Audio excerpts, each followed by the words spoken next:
Your station for up-to-the-minute news, intelligent, interactive, and engaging conversation. 96.9 FM. The views and opinions of the hosts and guests are their own and do not necessarily reflect the position of the management and staff of Guardian Network. With early detection comes early prevention. Put that in your pencil, make you feel like a champion. Rise up again, let nothing keep you down. Live your best. Hear the urologist speak. Oh yeah. Think you're losing grip of your manhood. Don't give up on hope. Don't be ashamed. It's time to take control. Get some help from the urologist. You will find he'll help you solve your problems on 96.9. Yeah. I telling you, with early detection comes early prevention. Feel like a champion. Rise up again. Let nothing keep you down. Live your best. Heavy rusty. Take full control of your bladder. Don't let it control you. Come check with Doc. He'll let you know that without the leak. Just tune in today. Have the urologist speak. Live better, live stronger, live stronger. Good evening, Bahamas. This is Dr. Greggory Pinto, Bahamian urologist, and this is the Urologist Speaks. I'd like to, at the outset, thank DMAC for that very catchy jingle. I'm getting compliments about it all the time, and I think it is important to be relevant, and obviously music is very important for young people and trying to draw them in and vital information that may save their life one day or definitely improve the quality of their life and their longevity. My co-host, surgeon Dr. Wesley Francis, is running a little late. That's the life of a surgeon. I live it. Emergencies happen all the time, but he should be here shortly. This is Breast Cancer Awareness Month. October is Breast Cancer Awareness Month, as we just came out of September, where we stress the importance of prostate cancer. I see Dr. Wesley Francis walking in now. I'd just like to thank him for giving up his time. As I said, as a surgeon, we're always on the go, and we never know when something's going to happen. So, good evening, Dr. Francis. You are a surgical oncologist, cancer specialist, and it's vitally important that you're here because you're considered definitely the national expert on breast cancer, and we can even consider regional, and you're well respected worldwide. Breast overwhelming in our society. But thank you very much for coming, and hopefully we can enlighten people and give future deaths from happening needlessly. Well, thanks, Greg, for inviting me again. Sorry I couldn't make it last week. I was in the operating room. And good evening, Bahamas. Happy to be here to discuss topics that are important to every individual in the Commonwealth of Bahamas, in the region, in the world. And just happy to be here to share. Okay, so we both will first say that we're here just trying to offer hope. We're trying to dispel inaccurate myths and misconceptions regarding health and disease. It's very important that we stress preventative medicine. Let's be more going down the track of being such an unhealthy nation. Let's start from early. We need to start from antenatal care, from maternal health. We need to make sure that pregnant women are not obese and they're eating right, and that when they do have children that are born in infancy, that we're making sure that they don't go down the road of obesity. So as a child, if you're going to be obese, you have about a 50% adult. If you're an obese adult, you have at least 70% chance of becoming an adolescent. You'll be about 70% chance of being an obese adult. And we're going to highlight it, but many diseases, including breast cancer, including prostate cancer, and all cancers, are strongly linked to obesity and being overweight. What is the link, Dr. Francis, in regards to being overweight, being obese, and breast cancer? Well, Greg, before we, the first thing we'd like to say, you mentioned about prevention. Some cancers you can prevent. Breast cancer, every woman has a risk of breast cancer just because they have breast. And some women have average risk, and that average risk is about 11 to 12% over their lifetime. And then other women, for whatever reason, for example, if they have family history, then the risk goes higher. If they have a genetic predisposition, for example, if they have a BRCA gene, then it's anywhere up to about 75 to 85% of their lifetime risk of developing breast cancer.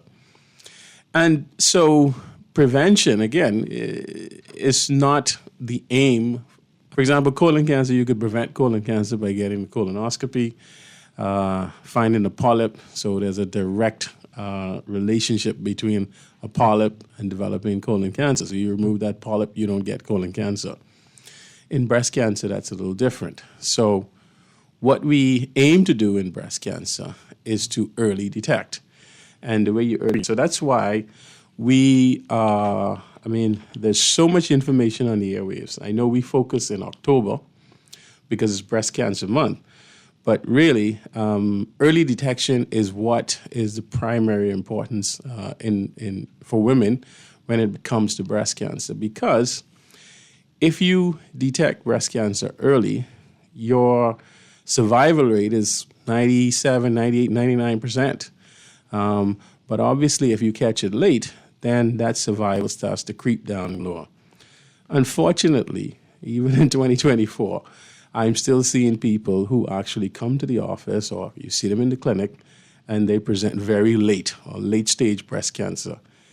And no matter where you go, if you present with real late-stage breast cancer, there's really limited things that we can offer you.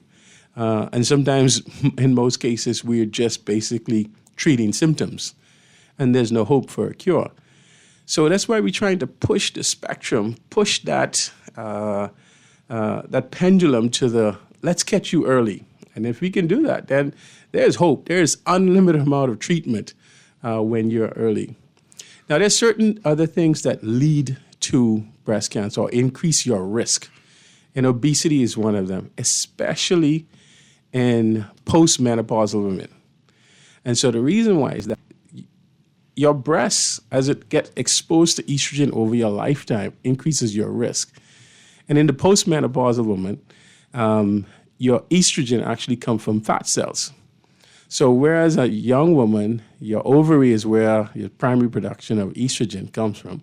And as you go through menopause, the level of estrogen in your blood goes way down.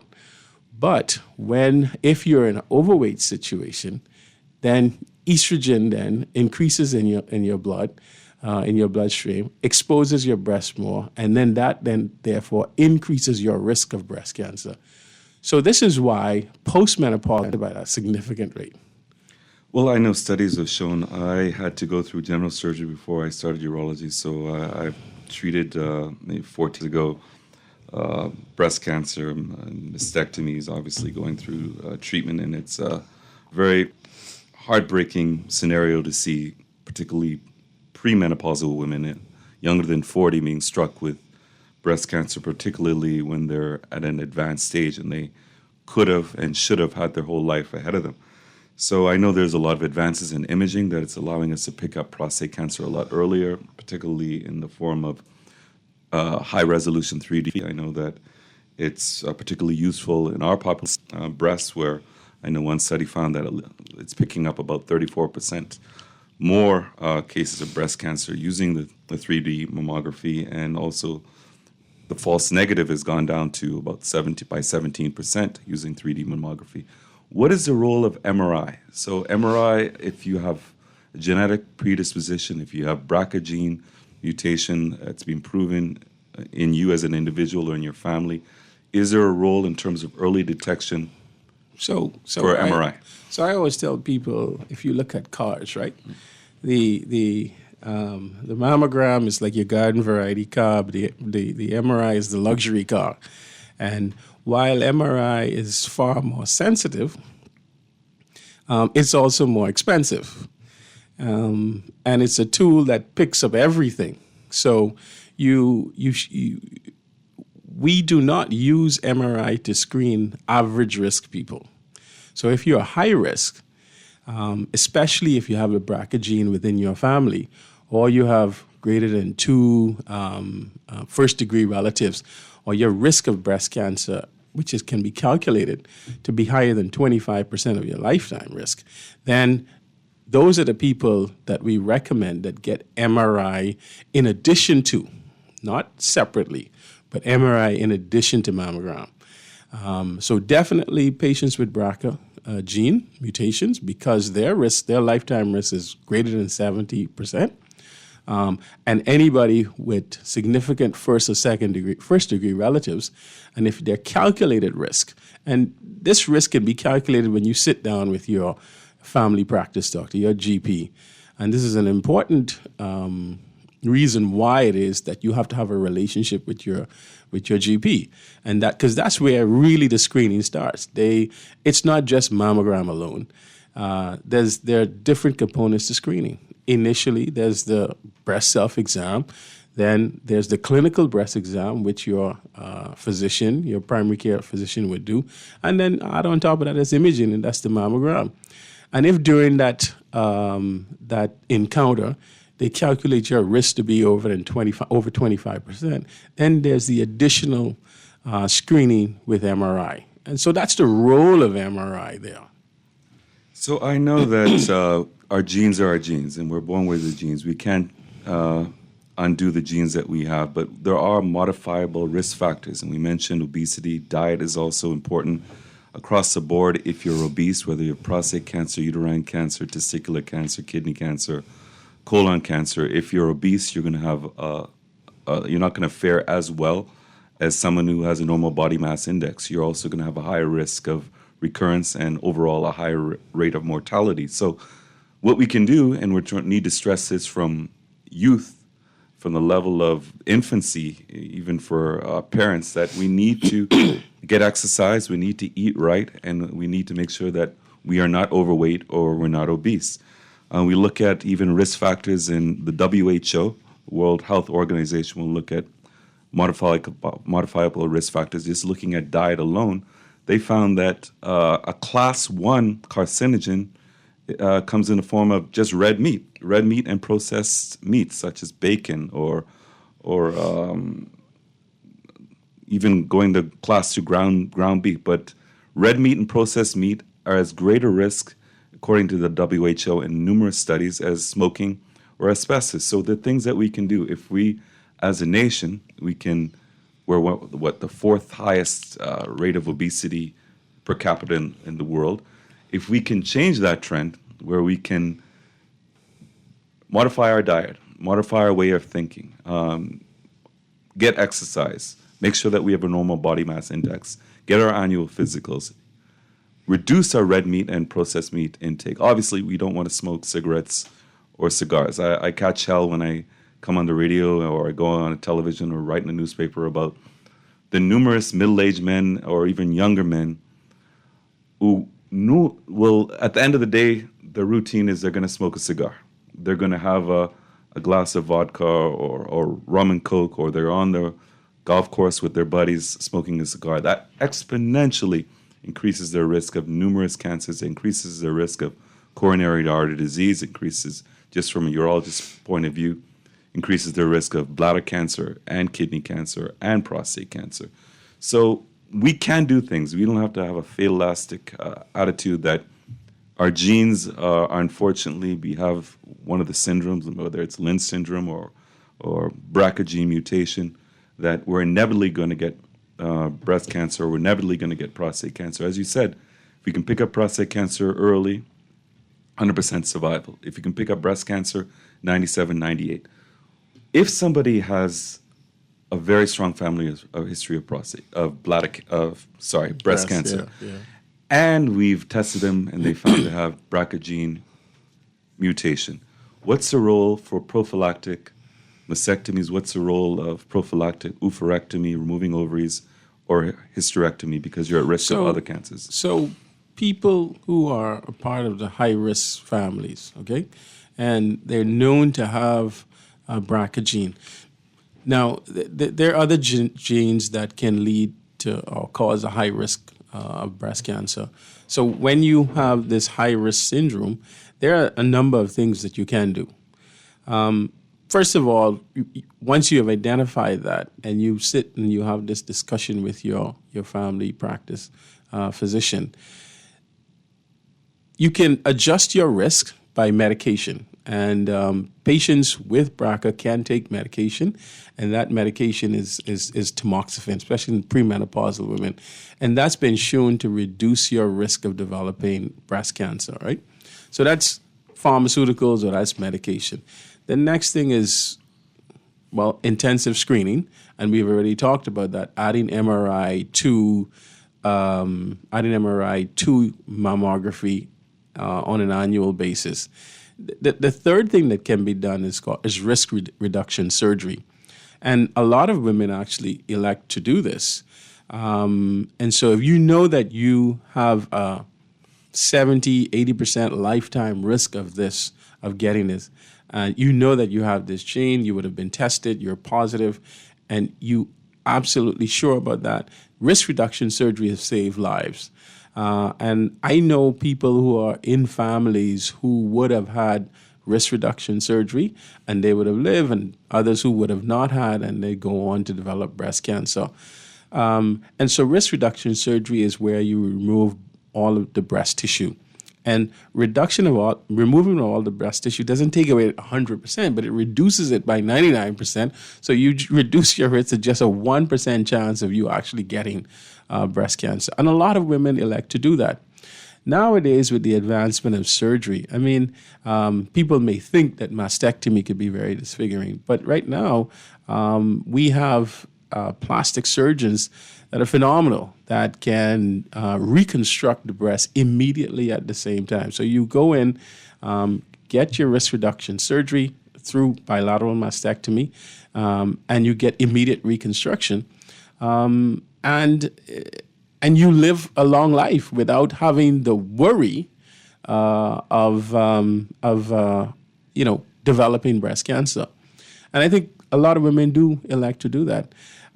There was one time, I think it was Angelina Jolie who actually did that. And I think when she did that, you saw a lot more women going and getting tested to make sure that they didn't have this BRCA gene. And then if they did, they went on to have risk reducing surgery through bilateral mastectomy. So it's something that can be done. So again, it's a three-pronged strategy. Intensive screening or aggressive screening, 2, medication, and the third thing is risk reduction surgery. And why do you think we have such a high incidence of BRCA gene mutations? I mean, I know we have a very small gene pool. What is the answer? How do we overcome this? I mean, do we need to increase our population through immigration? I mean, these are radical thoughts, but that's going to become political thing, and I ain't going there with you, right? But the issue is that we have a small gene pool. It is a small gene pool, and we just keep it as a small gene pool, Gregory, and we have these gene mutations. It's not going to get any better. Let me tell you, in Bahamas, if you ever try to do trace family trees, right? The family trees go all over the place. It's not the neat family trees that you find, and that's the problem. It is a small gene pool. I mean, there are ways to do that, but again, that's a talk for another day. But certainly, it's about knowing your status, right? And again, you touched on things on a concept that I'd like to reintroduce, and that's modifiable versus non-modifiable risk factors. So we talked about being female is a non-modifiable risk factor. Having BRCA gene is a non-modifiable risk factor. But certainly obesity is a modifiable risk factor. Alcohol consumption is a modifiable risk factor. Sedentary lifestyle, that's a modifiable risk factor. And all of these things lead to overall healthy living and reduces your risk of breast cancer. You know, I give talks on breast cancer all the time, and I always reference a study that was done in Calgary. And in Calgary is where I did my surgical oncology fellowship. And the researchers in Calgary looked at exercise, and they even looked at housework. They looked at women who did more and more housework, and that actually counted to exercise, and that then reduced their risk of breast cancer. So any kind of movement, really.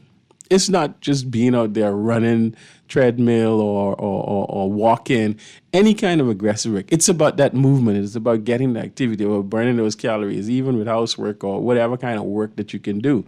I mean, climbing stairs. So it's something that you can incorporate into your lifestyle. And I think it's about having that healthy lifestyle, not necessarily running the pavement every day. And that was the whole rationale and the whole conclusion of that study. So I mean, for postmenopausal women, we mentioned that obesity really increases the risk of developing prostate cancer and increases the risk of breast. Sorry. He's a prostate guy. Yes, You gotta understand. You know what I mean? He loves prostates. Exactly. Okay, but even though I remember from my years of general surgery that as a postmenopausal woman, your chance of getting breast cancer is increased by about 11% for every 5 kilograms, which is about 11 pounds. So we need to stress women as they get older, they need to even be more active. They need to watch their diet in the retirement years. That's the time where they really need to go to the gym. They need to go on those walks. They need to... And it's harder. It is harder, yes. I mean, we're not going to be judgy here today. Because it's a hard thing. I think a lot of people struggle with weight. Some of us here too. And it's a mental thing. Listen, man, sometimes getting out of the bed in the morning and having to go and do exercise, that's hard. But after you do it, you feel real good. So you have to be intentional about it and know that you are, there's a goal you're trying to achieve. And it's hard. And we know that it's hard for women and men too. As you get older. Women tend to put on weight as they get older. And so you have to be that more intentional about activity, intentional about calorie restrictions, and intentional about how you prepare your meals. I mean, you know what our diet is composed of. And them Sunday 2-3 meats and piece of rice, macaroni and stuff, that goes a long way. And so it's just, you have to be intentional about it. If you're not, if you're just being passive and think it's going to happen, it will not. Like anything in your life, right? And so we want to emphasize things that can be modified. And being intentional about exercise, intentional about diet is something that people have to do. Well, I know that, let me just divert for a moment. You mentioned studying in Calgary. I know you studied also in Detroit, and that I know you're very humble, but you've reached the heights of your profession, and you are a success story. So I think what we want to also do is not just talk about the physical health. We don't want to just talk about we want to talk about mental health. We want to talk about stress management. We want to talk about anger management, particularly for men, conflict resolutions. We're losing a generation because of senseless murders, because of violence, because of men going down the wrong road to a life of crime and spending decades in prison and just never recovering from that. Women losing their way with teenage pregnancy and, again, going off and diverging to a path that could have been very different.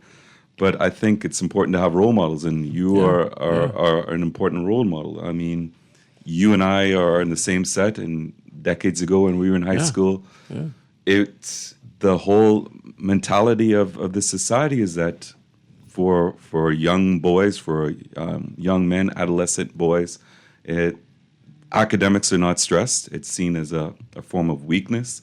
You're seen as soft.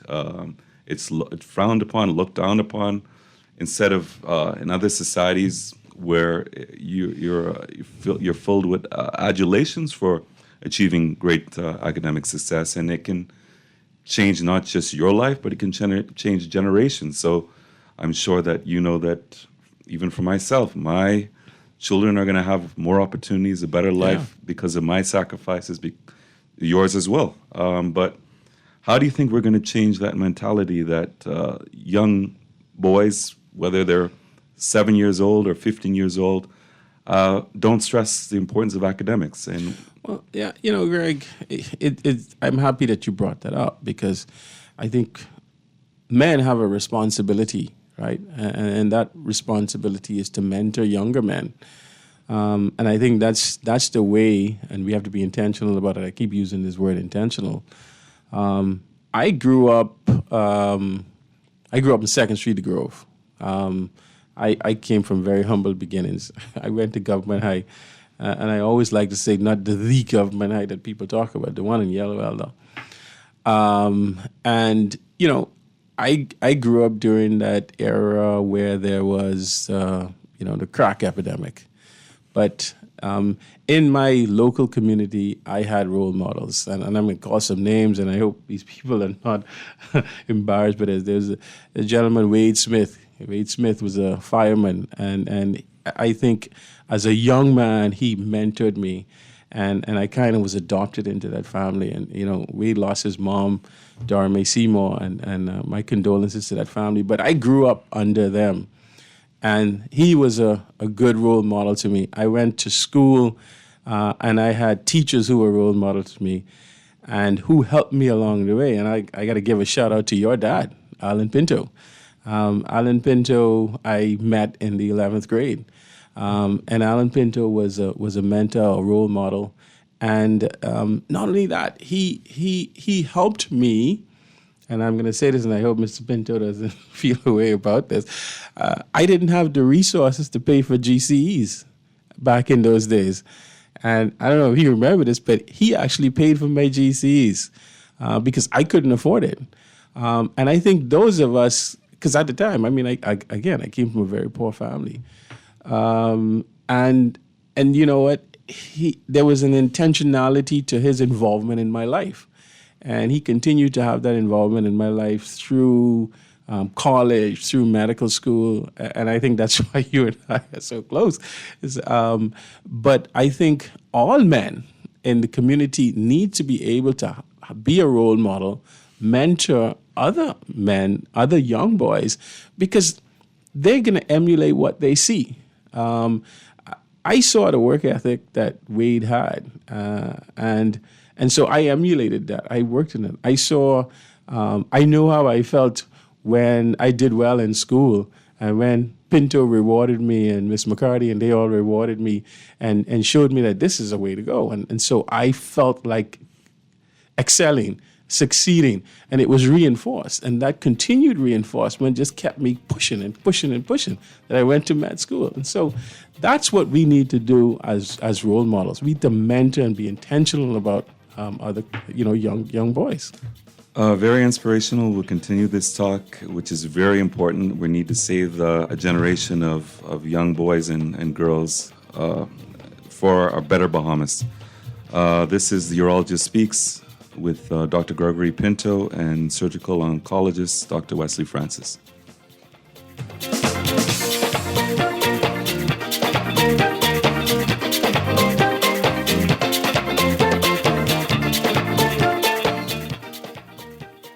Boy, you know what going down tomorrow? Nobody, what happening? Joe bringing these knives to school. He could do Junior in. For what? Boy, he fooled with Joe girl. Mother sick. And you know Junior don't back down for nothing. So that means you got a big fight tomorrow. So whose side you on? Side? I trying to stay in school, not Simpson Pen. We gotta tell somebody about this fight. Tell somebody. I ain't no snitch. I mean cool, you know. Boy, if you so cool, then you need to stay in school and stay out of the fight. Yeah, but if I don't hang on Joe's side, how many boys coming for me next? Alright, so we definitely gotta tell somebody. We gotta prevent the fight. What I say, I don't want nobody call me snitch. We could just call Crime Stoppers. You could report what you know, and nobody gotta know it's you. So how did I boy? All you gotta do is call them, or you text them through the Crack Crime Bahamas app, and nobody can know it's you. Then the police come looking for me for more info, and when they finish with them, Joe them coming looking for me?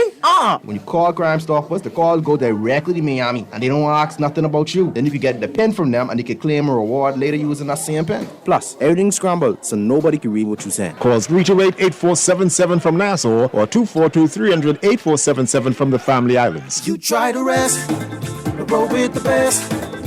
For all your printing needs, there ain't no one better, no. For posters and banners, magazines and flyers, for window decals, greeting cards and newsletters. No job too big and there's no job too small. You name it, we can print it. Just give us a call. Let Printmasters bring your masterpiece to life. Located in the Nassau Guardian Building, telephone 302-2361. Love the show? Want to give your support? Become a sponsor today. Call 302-2300 for our rates and packages. That's 302-2300. Become a sponsor on Guardian Radio 96.9 FM. Fresh news, smart talk, all day. This is Guardian Radio 96.9 FM. Fresh news, smart talk, all day.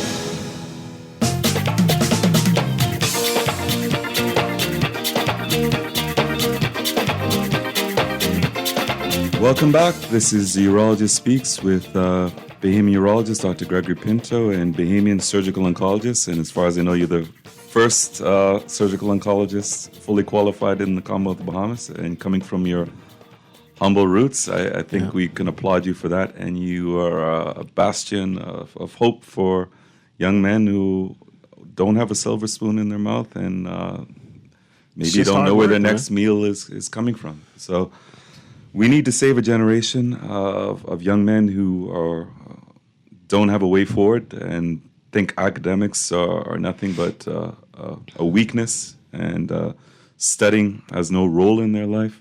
I mean, academics, success, perseverance, dedication, sacrifices paid off handsomely for both of us. We've seen the world. I never thought I'd be able to live in Cape Town, South Africa. I never thought I'd be able to see Strasbourg, France, or train in Hamburg, Germany, or anywhere in the world. And you've also been around the world at conferences and everything else. So, and we've met all cultures, but young men who are 10 years old, 12-year-old, they don't see that. Yeah.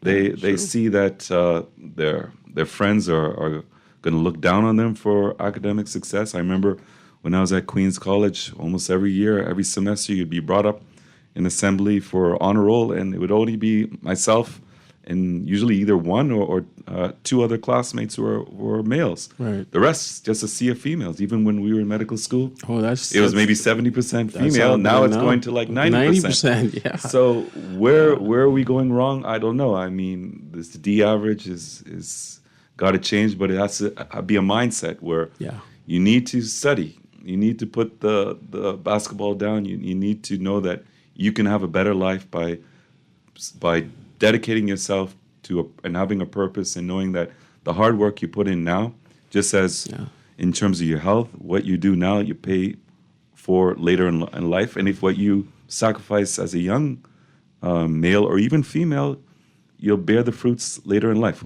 We have a call come in. Hi, yes. A pleasant good evening, sir. Yes, all right. Good evening, both doctors. You know, I'm sitting down here and I'm just enjoying the conversation. I'm intrigued by both of you gentlemen's stories, and but unfortunately, doctors, I think sometimes you are preaching to the choir. And my question is, as you have rightly said, Dr. Pinto, how do we get this message to the people that really need to hear it? Because most of the times, the people who need to get the message across don't listen to Guardian Radio.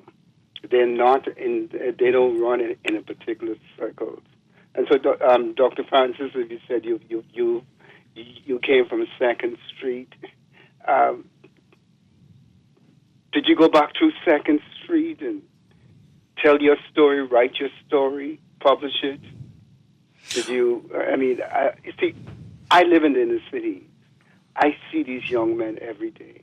I see those who have dropped out of school, whose parents are not even concerned about them, and they are just like let loose to become whatever they want to be without any direction. That's a good comment. Thank you for that. And yes, I when I first came back, I used to go to 2nd Street on a regular basis. I took my children through 2nd Street just so that they could see where I grew up. I took them to see the house that I was in. I mean, my children, they're fortunate now. I mean, they didn't have to go through what I did, but I take them there just so that they can get a relevance and get some context of what it is. And so I go Doctor, through there. Just before you, Yeah. you ever thought about maybe just setting up a center and, naming it Dr. Francis Mentoring Centers for Boys and Girls? That's a good idea. To leave there's so many inspiring stories that are in our country that I think that they are unsung, they're not written down, and I think we need to tell our story. Our country needs hope right now. True. A young men are killing up, one another with impunity. There seems to be no value for life.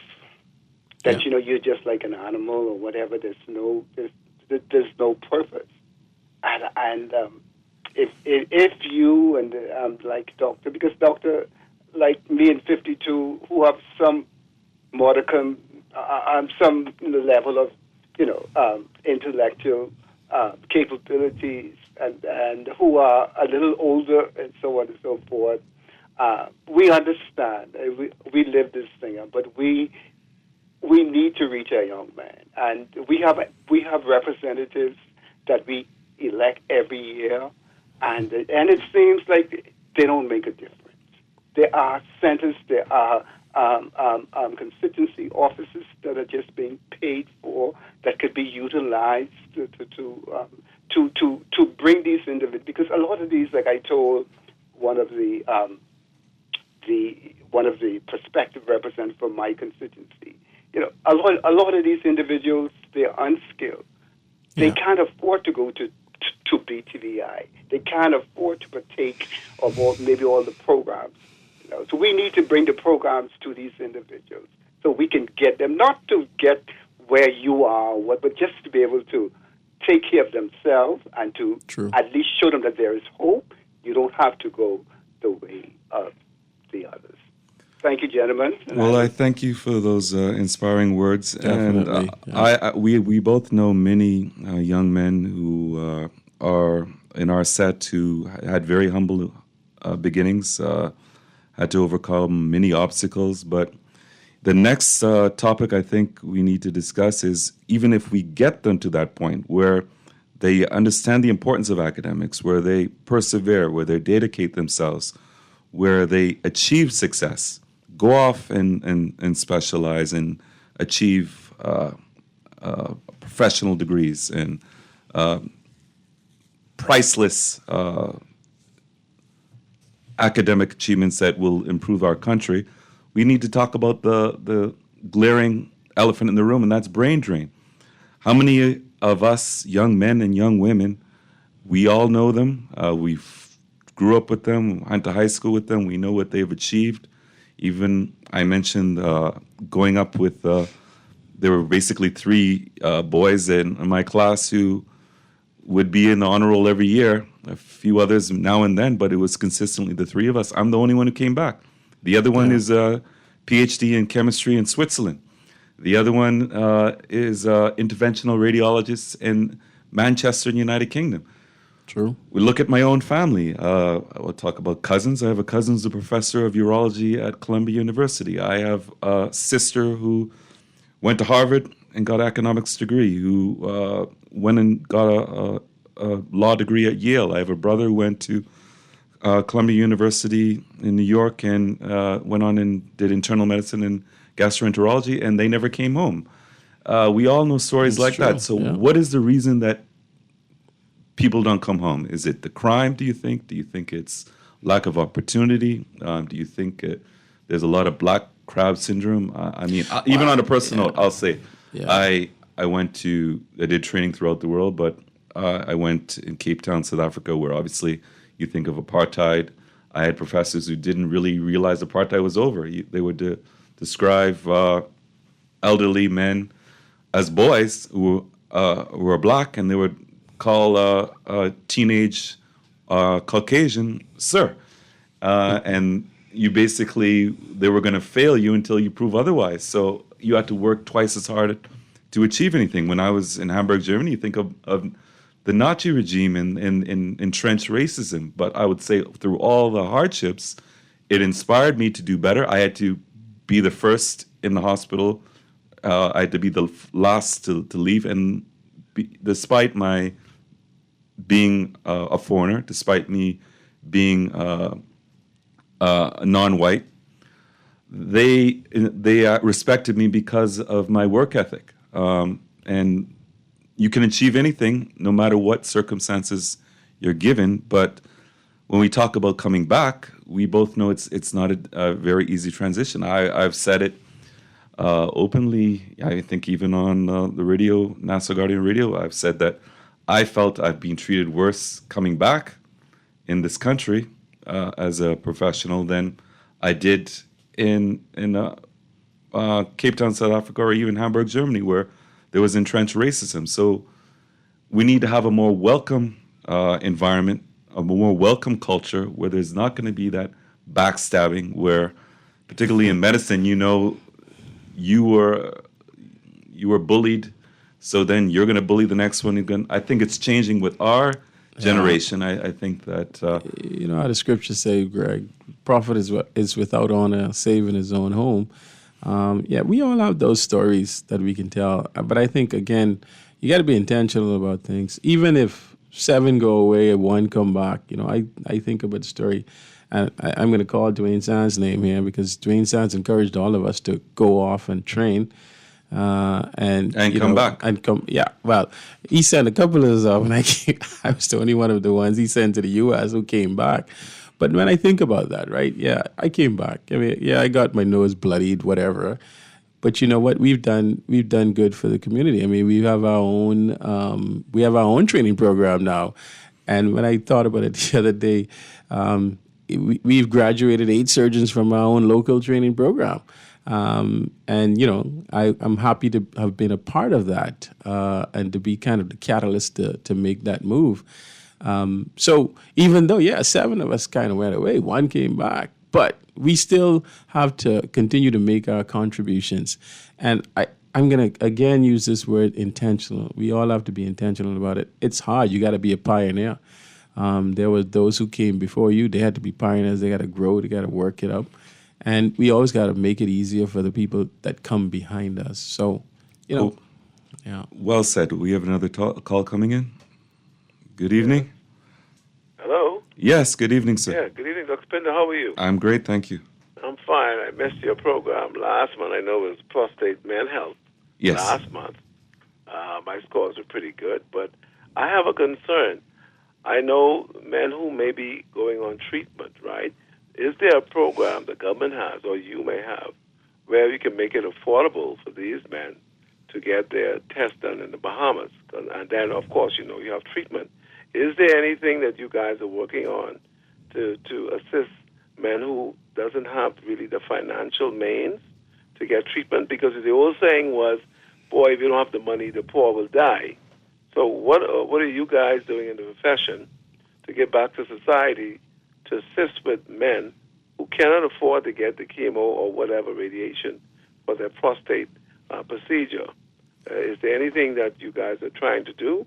Well, women are on par with a lot of yeah, stuff. well, we're always doing that. I was on an outreach to Cat Island in honor of my grandfather, Sir Cyrus Ulysses Davis, who died of prostate cancer. One of the inspirations that led me to become a urologist and not have other men see their grandfathers die a painful, agonizing, lengthy death. So, so we went out to Cat Island. We tested through donations 134 men for prostate cancer through PSA blood screening, and I think it was nearly 80% of them never had prostate cancer screening in their life. And we actually picked up 14 cases of prostate cancer, and then we put them on the road to treatment. So NHI is a wonderful endeavor in terms of providing primary care, in terms of providing screening for everything from breast cancer to prostate cancer. I'm also, my office is at Oak Tree Medical Center. There, through our endeavor with CJ Atlantic, they're providing over 100,000 mammograms for free. So yeah, we're doing our part. We're slowly but surely. But even if you don't have finances, through the government system, you can provide. We have oncologists, we have radiation oncologists, medical oncologists, we have surgical oncologists, not just Dr. Wesley Francis, but Dr. Don Majors. So finances are not going to prevent you from getting your screening, getting your cure, getting your management. Oh, okay, I appreciate that very much. No problem. So I think we'll get a little bit more into just proactive preventative health. How are we going to change this trend of obesity, being overweight, and the scourge in our society? We'll talk more about that on the other end of the break. The Urologist Speaks.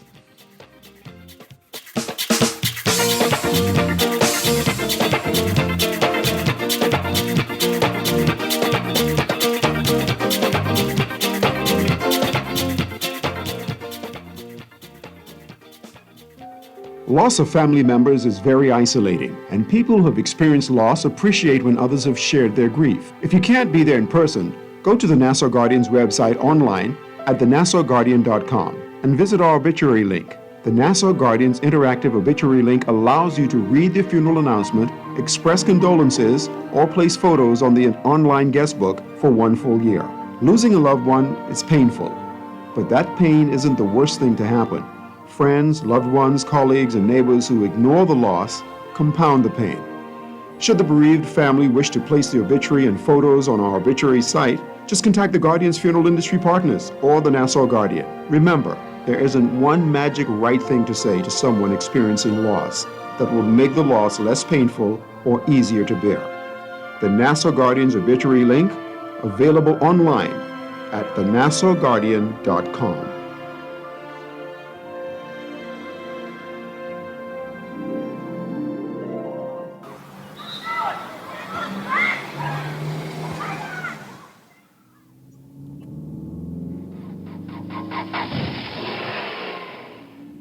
Mommy, guess what I did in school today?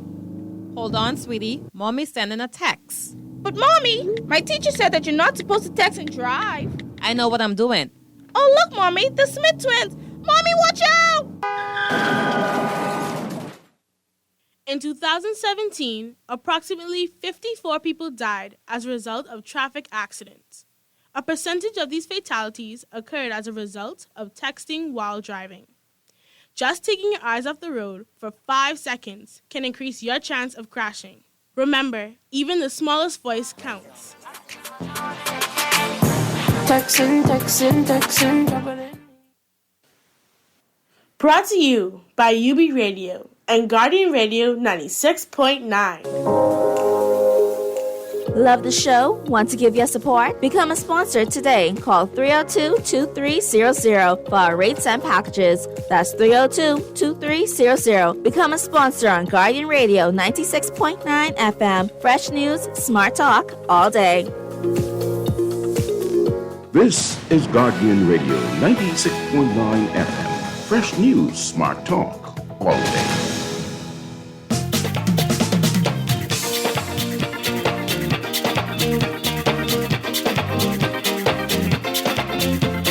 Welcome back. This is Urologist Speaks with Bahamian urologist Dr. Greggory Pinto and my guest co-host, surgical oncologist Dr. Wesley Francis. So we're trying to save a generation who seem to, every year the murder rate goes up. Every year, basically crime is at an unbearable rate. It's affecting a quality of life. I think as a nation, we're very stressed, and academics, I think, play a role in trying to save a generation of young men. And I don't know, as you say, one of the callers says, those are the people we're trying to reach. Obviously, they're not going to read the newspaper. They're not going to be listening to the radio. They're on the streets playing ball, doing whatever, getting into mischief. How do we reach out to them? It's not an easy answer. There's so many. The problem is so multifaceted. It just starts, I think, from the home. Obviously, You can go and preach all you want at school, the principal, the teachers, they can inspire all they want, but if you go home and you don't have an environment where you're encouraged to do your homework, you're encouraged to read, you're encouraged to have a good night's sleep, you're encouraged to eat right and have a healthy lifestyle. Being poor is not, doesn't have to be a mentality, doesn't have to be a state of mind. It just can be just a brief period of your life where it can inspire you to greater things. And I've seen that many people from humble environments and beginnings actually have achieved greater things than people who've had a silver spoon and didn't have to achieve anything because their parents gave everything out on a silver platter. So for those who are in the inner city, I'm sure my brother-in-law wouldn't mind. He grew up in McCullough Corner. He's an orthodontist who's a professor at Harvard University. So unfortunately, we talk about brain drain. He also didn't come home. But your circumstances do not define you. Do not let hopelessness overwhelm you. You can always achieve if you believe in yourself. You always need to, as you said, try and find a role model. And you and I both try to mentor as many young men in particular. Obviously, women are doing better in this society than men, but we try to mentor as many, whether it's high school students, junior high school students, but I think we need to even start younger. But in terms of getting our educated professionals to come home, how can we change the trend? How can we, because I think if we can get, instead of 1 out of 7 coming back, we get 6 out of 7, we'll have a much better country and a much better future. Well, I mean, it's all about having the opportunity, right? People have to want to come back in the first place, and I think most people do. Being able to start. You see, when you work in, for example, a first world country like the U.S., you have everything at your disposal, right? And then when you come back and you have to, your environment changes, and so it becomes difficult sometimes. But I mean, you have to have that. You have to be pioneers. I always say, I think a lot of us are pioneers. Those who came before us, those are now, and we have to work in a system. And as more people come back, that system changes. The system gets better, but we have to reinvest in that system. And healthcare, the caller before talked about healthcare and talked about finances.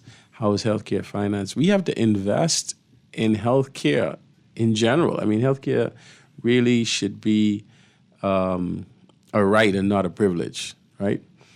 And so, the government, I know a lot of people beat up on the government, but the government puts a significant amount of funds in healthcare. I think they can do more. I think we have to try to control the waste in healthcare. I think it has to be better managed. All of these are real complex problems that have to be solved. I think we have people in the diaspora who can help us with those management, but again, getting them home, bringing them home, and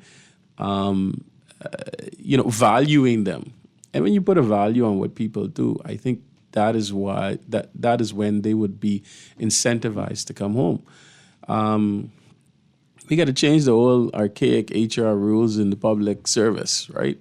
And modernize it. And then not only that, but I think even in our community, if someone goes away and they're bringing something back that is of value, we have to recognize that, they can get paid for something that they do as long as they bring the value and they're changing the systems. So incentives change behavior, and that's a rule. If you can change people's or add incentives, people change. Incentives not only always monetary; it could be other things, right? Families, I came back home because I wanted to make a difference, and I mean, this was home. I felt like a foreigner in a foreign land, right? You talk about the things that you experienced. That I experienced some things in the U.S. too, and I didn't want to live in that. I wanted to live home, and I wanted to contribute, and so that's what brought me back. There has to be something that within us that wants to contribute to the land where we were born, where we grew up, and the families and the communities that are here. I think that has to be something intrinsic, but I think also there has to be some incentives. You have to people have to be valued, and in all kind of different. That's what make people come home. At least that's what I think. I mean, it's not perfect anywhere in the world. No. We have a very beautiful country. We have great potential. Unfortunately, we're squandering it in many ways, and we need to turn the trend. We want this to be an interactive show. I should have mentioned the numbers earlier, but you can call us at 323-6232 or 325-4316 or 326-4259. So you mentioned learning from the diaspora. So we look to the south at Jamaica, and we both know what the culture is there. You're basically incentivized to achieve academics, achieve a profession, and then leave. Go on to greener pastures, leave Jamaica. And we don't want that to be the trend here. And it's slowly happening where you get your academic success, you get your university acceptance, you go on and do graduate school, you go on and get your PhD, your master's, engineering, medical degree, subspecialty, and you don't come home. And that is basically, and I know we both have many Jamaican friends, that's their mindset. That's their goal, even put into them from a young age, that their parents want them to get out of Jamaica. They want them, and the road to that is academics. Well, a lot of us do that too. I mean, I talk to a lot of patients, and they want their kids to go abroad, and they then, they don't want some of their kids to come back. But then there's a downside to that, because then you see a lot of parents who, when they get sick, they're alone. Yes. And you're doing conferences over the phone with their relatives, because they're here. And so I think that's a mental strain on people. And so again, our families, we send our kids away. Listen, my son, I have a son. He's in Toronto, in Whitby, and he he's doing PhD. He wants to do a PhD in cell biology, and I think to myself, what he's going to do with that, right? But I'd like him to be here. And so people like us, Greg, we got to try to create environments or industries that people can come back home. And that's where the incentives are, right? And I think government and private sector people have to invest locally. And when you invest locally, then you create industries. The more industries create, more people will come back, and then more employment for people who are less skilled. You bring more skilled people in, because you created these industry, it creates other jobs too. And I think it's that industry creation that we have to now start to look at. We're educating a lot of our kids, sending them off, but we got to create an environment for them to come back. All right, thanks. We have a call coming in. Good evening. Hello? Oh, we lost the call. So, yeah, it's important. I mean, do we need to basically pinpoint who are these individuals? Do we need to have an outreach, whether it's on the government level, whether it's from a Kiwanis Club or Rotary Club? Greg. We got to be intentional. It's the intentionality is what. If you're not intentional about certain things, it just doesn't happen organically. And we want to create industries for these young people to come back. I think we have promising young people out there. We have promising young people in the public sector and in public schools. I came from public school. I mean, I'm sure when I was coming up, people was talking about kids then too. I was one of those kids they were talking about, right? But someone was intentional about, encouraging me, and I think we got to be intentional about encouraging others, and government has to be intentional about creating industries. Private sector people also got to be intentional about it. And we got to take away roadblocks to create those industries, and that's how the economy flows, right? We got to create things. And if we don't, then it becomes a problem. I think creating business opportunities it needs to be much easier to be able to do that. Getting access to credit lines has to be easy. You know how hard that can be sometimes, right? But that is what the new economy, the new Bahamas, that's the kind of things, and that's going to start with some legislation, some policy changes, some local processes changes, and that's what's necessary. You know? I mean, looking at your success story, do you think you had to be self-motivating? I know you had some mentors, but when you went home, did you have an environment where academics were stressed? No, it wasn't. It wasn't stressed. I mean, I didn't come from an environment where I had folks or my folks encouraged me to do this and that and that. No, but I mean, I was self-motivated. But then, again, it's about incentives. Success breeds success. And I think when you find kids and you show them how they can be successful at anything, and then you just nurture that, people become self-motivated at that. You talk about crime, right? Crime there's incentive for crime. You know, the people continue to do crime because it provides them something, and that's why and it becomes self-perpetuating. Academics can become that way. Sports can become that way. Other jobs can become that way. It's just whenever you can create in someone a desire to do something and they're rewarded by it, then they want to continue to go and continue to do it. I found success in academics. I was motivated by it. I felt like, from an academic perspective, like I was a world-class athlete. I was a world-class academic, and I wanted to continue to get better and get better. And I think more and more kids can be that way if we encourage them that way. I mean, it can be done. It can. We both have a colleague who's a good friend of ours who would tell stories of growing up on Miami Street and walking to the water pump to collect water for the family and having to work at McDonald's and pack groceries at the local food store. And we can call his name. No, he'll be upset. He can be upset. He'll be upset. But I mean, that man has gone on to live on Skyline Drive in one of the best houses there. Live next to the former prime minister. Exactly. Sorry to out you. Yeah. So I mean, if you can come from those humble beginnings, and obviously he had wonderful parents and siblings who encouraged him and network of support. If you can come from those humble beginnings to pinnacle of your own career and have be successful in business-wise and in every other way. All is not lost, and I would say all is not lost, and we have to encourage young people. We have to continue to be positively minded, create programs for kids in the community.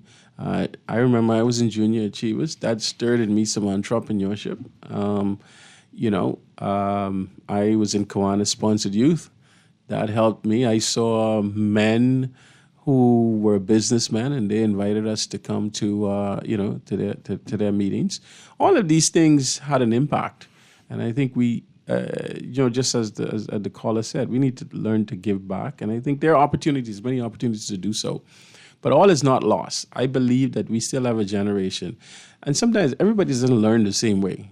And we always talk about this D-average thing. That's just the way that you examine people, these exams. Maybe a lot of those folks can't do exams very well. There has to be another way to assess. The whole community of people in that D-average aren't really people who can't function, who can't create opportunities for others, who can't be entrepreneurs. And so there's always hope, and we have to find the way to reach people and be intentional about it. I mean, you and I have sacrificed tremendously. We both have wonderful wives who were with us through our training, and I think we never would have achieved what we achieved unless they were with us. Yeah. In fact, I would say my success is more so because of my wife than because of my own ingenuity or sacrifices, and I know the same with you. Oh, the wife raised the kids while I was working. Exactly the same thing. And she had to work. I'd raise kids. Exactly she that. work harder than me.